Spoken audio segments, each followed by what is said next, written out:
Hi, welcome to Tamilstack. நம்ம இன்னைக்கு என்ன பார்க்க போறோம்னாக்கா if else ஸ்டேட்மெண்ட்ல லீப் இயர் எப்படி கண்டுபிடிக்கிறது அப்படின்னு பார்க்க போறோம்.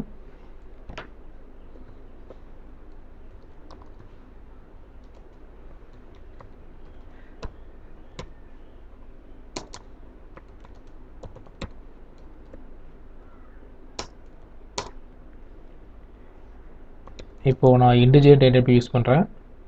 இப்போ இயர் ஓகேவா? இப்போ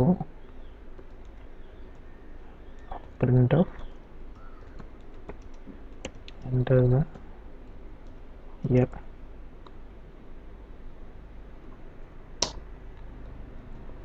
நம்ம யூசர் இருந்து நம்ம இயர் வாங்க போறோம். ஸோ அதனால நம்ம scanf யூஸ் பண்றோம். and year.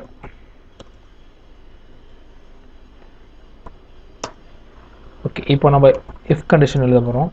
இப்போ நார்மலாக நம்ம எப்படி ஒரு லீப் இயர் கண்டுபிடிப்போம்னாக்கா நம்ம கொடுக்குற இயரை 4ஆல் டிவைட் பண்ணும்போது நம்மளுக்கு 0 வரணும். 0 வந்தால் தட் இயர் லீப் இயர். நம்மளுக்கு 0 இல்லாமல் சம்திங் வேல்யூ வந்துச்சுனாக்கா அந்த இயர் பார்த்தீங்கன்னாக்கா நாட் ஏ லீப் இயர். ஓகேவா? இப்போது இயர் மாடுலஸ் 4 ஈக்குவல் டு 0. நான் கண்டுபிடிக்கிற வேல்யூ வந்து 0வாக இருக்கணும். நான் கொடுக்குற இயரை நம்ம 4ஆக டிவைட் பண்ணி வர ஆன்சர் 0வாக இருக்கணும். அப்படி 0வாக இருந்துச்சுனாக்கா அந்த year leap year.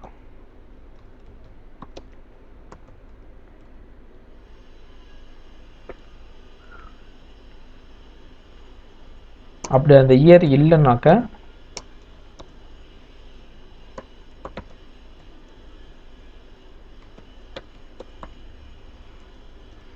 not a leap year. ஓகேவா? இப்போ நம்ம சேவ் பண்ணிட்டு ரன் பண்ணலாம். இப்போது இயர் கேட்குது. இப்போது நான் 2020 கொடுக்குறேன். 2020 பார்த்தீங்கன்னாக்கா டிவைட் பண்ணி பாருங்கள். நீங்கள் மேனுவலாக டிவைட் பண்ணி பாருங்கள்.